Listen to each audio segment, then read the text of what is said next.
नमस्कार. लग्नाची बेडी या मालिकेच्या आजच्या भागामध्ये आपण बघूया. इथे सावी जेव्हा सिंधूला बघते तेव्हा ती म्हणते की आई तू किती सुंदर दिसतेस, तुला माहिती आहे का? तू खूप जास्त सुंदर दिसतेस आज. तेव्हा राघव तिच्याकडे एकटक बघत असतो. तेव्हा सावी म्हणते हो ना बाबा, आई खूप सुंदर दिसते ना. तेव्हा इथे राघवचं लक्ष सावीच्या बोलण्याकडे अजिबातच नसतं. तेव्हा सावी म्हणते बाबा, आई खूप जास्त सुंदर दिसते ना. तेव्हा इथे सिंधू राघवला खुणावते. तेव्हा राघव म्हणत असतो हो, तुझी आई खरंच खूप जास्त सुंदर दिसते आणि ती नेहमी सुंदरच दिसत असते. तर राघव म्हणतो की सावी जा, तुला कपाटामधून काहीतरी हवं होतं ना, ते घे जा. तेव्हा सावीसुद्धा आता कपाटाकडे जाते. तेव्हा राघव सिंधूला म्हणत असतो की हे बघ सिंधू, मला माहिती आहे तुझं लग्न होतं आहे आणि मी तुला कॉम्प्लिमेंट दिलेली कदाचित तुला आवडणार नाही, हो ना? मी कॉम्प्लिमेंट दिलेली चालेल का तुला? पण मला आहे ना तुझ्याशी खूप काही बोलायचं आहे. म्हणजे तुझं लग्न झाल्यानंतर काय माहिती आपल्याला पुन्हा असं बोलता येईल की नाही येणार, मला काहीच माहिती नाही आहे. पण म्हणून मला बोलू दे, मला प्लीज तू थांबू नकोस. आणि राघव म्हणत असतो सिंधू, तू खरंच खूप जास्त सुंदर दिसतेस, खूपच जास्त गॉर्जियस, असं राघव म्हणत असतो. तेव्हा सिंधू त्याच्याकडे बघतच राहते. तेव्हा राघव म्हणत असतो आणि सावी बेटा, ज्या मुली सुंदर दिसतात त्या रागवल्यावर अजिबात छान दिसत नाही, हो ना? तेव्हा सावी म्हणते हो ना बाबा, अजिबात छान नाही दिसत. आई तू सुद्धा आता रागवू नकोस, तू सुंदर दिसतेस ना. तेव्हा राघव म्हणत असतो सावी तू एक काम कर, तुझ्या आईला आहे ना काजळ लाव, नाहीतर तिला कुणाची तरी दृष्ट लागेल. तेव्हा सावी म्हणते बाबा तुम्हाला माहिती आहे का आई काय बोलते ते? तेव्हा राघव म्हणतो हो मला माहिती आहे. तुझी आई म्हणते जे लोक आपले असतात, जे लोक आपल्या जवळचे असतात त्यांची आपल्याला दृष्ट लागत नाही. तेव्हा सावी म्हणते बाबा तुम्हाला कसं काय माहिती? तेव्हा राघव म्हणतो मला कुणीतरी सांगितलं होतं. पण आज तू तुझ्या आईला काजळ लाव, कारण तिला कुणाची तरी दृष्ट लागेल. कारण आज फक्त घरातली माणसं नाही आहेत तर बाहेरची सुद्धा माणसं आलेली आहेत ना. तेव्हा सावी म्हणते हो बाबा अगदी बरोबर. तेव्हा राघव म्हणतो बरं ठीक आहे, चला आता आपण बाहेर जाऊया का, सगळेजण वाट बघत असतील. तेव्हा इथे राघव, सावी आणि सिंधू तिघंजण एकमेकांचा हात पकडून आता बाहेर जातात. तर इथे राजश्री काकू आता माधवीला म्हणत असतात तुम्हाला माहिती आहे का माधवीताई, आमची सिंधू फक्त एक मुलगी म्हणून चांगली नाही आहे तर ती डॉक्टर म्हणून सुद्धा खूप जास्त चांगली आहे. म्हणजे ती एक आई म्हणून पण चांगली आहे आणि खूप उत्तम डॉक्टर आहे. आमच्या विनूची आम्ही खूप ट्रीटमेंट केली, पण सिंधूमुळे त्याचे पाय बरे झालेले आहेत. तेव्हा माधवी म्हणत असते हो मी ऐकून आहे ना, आम्ही नशीबवान आहोत की आम्हाला सिंधूसारखी सून भेटलेली आहे. आणि तुम्हाला माहिती आहे का, मला तुमच्या लोकांचं सुद्धा खूप कौतुक वाटतं. तेव्हा रत्नाकर काका म्हणतात का आम्ही असं काय केलं आहे कौतुक वाटण्यासारखं? तेव्हा माधवी म्हणत असते की बघा ना, तुम्ही तुमच्या सुनेला तुमची मुलगी बनवून आता तिचं लग्नसुद्धा लावून देत आहे. म्हणजे हे तुमच्याच घरातले संस्कार आहेत की नाही? तेव्हा राजश्री काकू म्हणतात की आमचं सिंधूबरोबरचं नातं कधीही तुटणार नाही.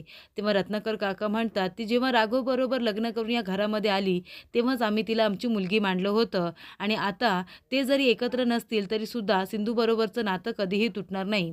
तेव्हा राजश्री काकू म्हणतात की ते नेहमी असंच राहील आणि म्हणूनच आम्ही आमच्या मुलीचं आता कन्यादान करणार आहोत. तर इथे सिंधू आता छान तयार होऊन आलेली असते. तेव्हा माधवी म्हणत असते सिंधू बाळा तू किती सुंदर दिसतेस. तेव्हा इथे आयुषसुद्धा म्हणत असतो की किती सुंदर दिसते तुझी सीमा. तर इकडे मधू म्हणत असते की राघव तू आता आहे ना सिंधूकडेच बघत राहशील, तुला कंट्रोल करण्यासाठी आहे ना तुला ही गोळी द्यायला हवी आहे, म्हणजे तू शांतपणे झोपून जाशील.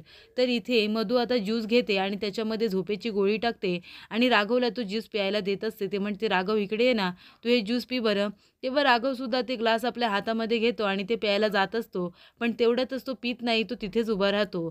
तर इथे आता रत्नाकर काका म्हणत असतात आता सिंधूसुद्धा आले तर आपण संगीताला सुरुवात करूया का? तर अन्वी म्हणत असते आयुष अरे तू प्लॅन सांगत होतास ना. तेव्हा आयुष म्हणतो 3 प्लॅन आहेत त्यातले एक बोट तू चूज कर. तेव्हा अन्वी एक बोट चूज करते. तेव्हा आयुष म्हणत असतो की आपण एक काम करूया, विशाला किडनॅप करूया. तेव्हा अन्वी म्हणते खूपच फालतू प्लॅन आहे, दुसरा प्लॅन सांग. तेव्हा आयुष म्हणतो ठीक आहे, अजून 2 प्लॅन आहेत ना. दुसऱ्या प्लॅनमध्ये आपण सीमाला किडनॅप करूया. तेव्हा अन्वी म्हणते गप्प बस, राघव मामा लगेच शोधून काढेल तिला. तेव्हा आयुष म्हणतो मग ठीक आहे, तिसरा प्लॅन असा आहे आपण मधुराणीला किडनॅप करूया. कसं पण आपल्याला लग्नच थांबवायचं आहे ना. तेव्हा इथे अन्वी म्हणत असते तू गप्प बस, आता एक सुद्धा प्लॅन नकोय तुझा, तिन्ही प्लॅन तुझे फालतू आहेत. तर इथे आता ऋषभ म्हणत असतो की आता आपल्यासमोर डान्स करायला येते अन्वी. तर इथे अन्वी आणि विशाल दोघंजणं खूप छान डान्स करतात, त्याच्यामुळे सगळं कुटुंब सामील झालेलं असतं. त्यानंतर इथे रेश्मा म्हणते की आपल्यासमोर येत आहेत आता मधुताई. तर इकडे मधू आता डान्स करायला घेते. तेव्हा सगळेजण टाळ्या वाजवतात. मधू राघवकडे बघत असते आणि म्हणते हा अजून जागाच आहे. आणि ती राघवच्या शेजारी बघते तर तिथे ज्यूसचा ग्लास तसाच असतो ट्रेमध्ये. राघव ते ज्यूस अजून प्यायलेलाच नसतो. तर इकडे माधवी म्हणत असते मला मधुराणीचा आणि राघवचा एकत्र डान्स बघायचा आहे. तर इथे राघव आणि मधू आता दोघं दोघंजणं छान डान्स करत असतात. त्यांना डान्स करताना बघून सिंधूला राघव आणि तिचा डान्स आठवत असतो. जेव्हा ते दोघंजणं हनीमूनसाठी बाहेर गेलेले असतात तेव्हा त्या दोघांनी एकत्र डान्स केलेला असतो. तो आता इथे सिंधूला आठवत असतो. तेव्हा विशाल तिच्याकडे बघतो आणि म्हणतो, काय झालं? तेव्हा सिंधू म्हणते, काही नाही. तेव्हा विशाल तिच्यासमोर डान्स करण्यासाठी हात पुढे करतो. तेव्हा सिंधूसुद्धा त्याच्याबरोबर डान्स करायला जाते. दोघेही छान कपल डान्स करत असतात. तेवढ्यातच इथे राघवला असं वाटते की सिंधू त्याच्याकडे डान्स करायला आली.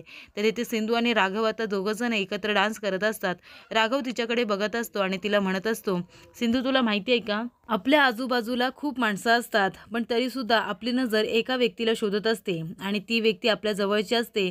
तीच आपल्या समोर जोपर्यंत येत नाही ना तोपर्यंत आपल्याला छान वाटत नाही, आपल्याला समाधान मिळत नाही. आणि ती व्यक्ती जेव्हा आपल्या जवळ येते तेव्हाच आपल्याला बरं वाटतं, हो की नाही? असं तुझ्याबरोबर होतं का? माझ्याबरोबर तर ते अनेकदा होतं. तेव्हा सिंधू म्हणते, हो ना, माझ्याबरोबर सुद्धा असं होतं. माझी नजरसुद्धा प्रत्येक वेळी तुम्हाला शोधत असते आणि जोपर्यंत तुम्ही मला दिसत नाही तोपर्यंत मला छान वाटत नाही. तेव्हा राघव म्हणतो, मग माझ्याबरोबर सुद्धा असंच घडतं. माझी नजरसुद्धा तुला प्रत्येक वेळी शोधत असते. मग जर असं असेल, माझी नजर तुला शोधते, तुझी नजर मला शोधते, मग तू का हे लग्न करतेस? तेव्हा सिंधू म्हणते, प्रत्येक वेळेला आपल्या मनासारखं होतच असं नाही ना. तेव्हा इथे राघव म्हणतो, पण मला नेहमी तुझ्याबरोबरच राहायचं आहे आणि तो आय लव्ह यू म्हणतो. तेव्हा मधूला वाटतं की राघव तिला आय लव्ह यू म्हणालाय. तेव्हा ती म्हणते की Raghav I love you too. आणि ती म्हणते, तुला माहिती आहे मला किती आनंद झालाय. मला असं वाटलं होतं तू मला सिंधूची जागा कधी देशील की नाही, पण आज तू कितीतरी दिवसांनी मला माझा पहिल्याचा राघव मिळालेला आहे. आणि ती आपल्या मनामध्ये म्हणते की राघवने मला कितीतरी दिवसांनी आय लव्ह यू म्हणालाय. आता मला हा क्षण जाऊ द्यायचा नाहीये, त्यासाठी तो ज्यूस त्याला पिणं जास्त गरजेचं आहे. तर इथे विशाल आपल्या मनामध्ये म्हणत असतो की बरं झालं मी काजलला लॉक करून आलो, नाहीतर तिने मला आणि सिंधूला एकत्र डान्स करताना बघून तमाशा केला असता. तेवढ्यातच लाईट जातात. तेव्हा इथे राघव म्हणतो, सगळेजण शांत व्हा, लाईट येतील, काळजी करू नका. राजश्री काकू म्हणत असतात की चावी आणि विणू तुम्ही दोघंजण जिथे आहात ना तिथेच उभे राहा, कुठेही जाऊ नका. तर इथे आयुष म्हणत असतो की बेब्स तू इथेच आहेस ना, कारण त्याला काळोखाची भीती वाटत असते. तेव्हा अन्वी म्हणत असते, फट्टू मी इथेच आहे. आणि ती म्हणते, पण लाईट कशा काय अचानक निघून गेल्या? तेव्हा इथे विशाल खूपच जास्त घाबरतो, कारण त्याला कोणीतरी मागून पकडतं असं वाटतं. तो म्हणतो, इथे काजल तर आली नसेल ना?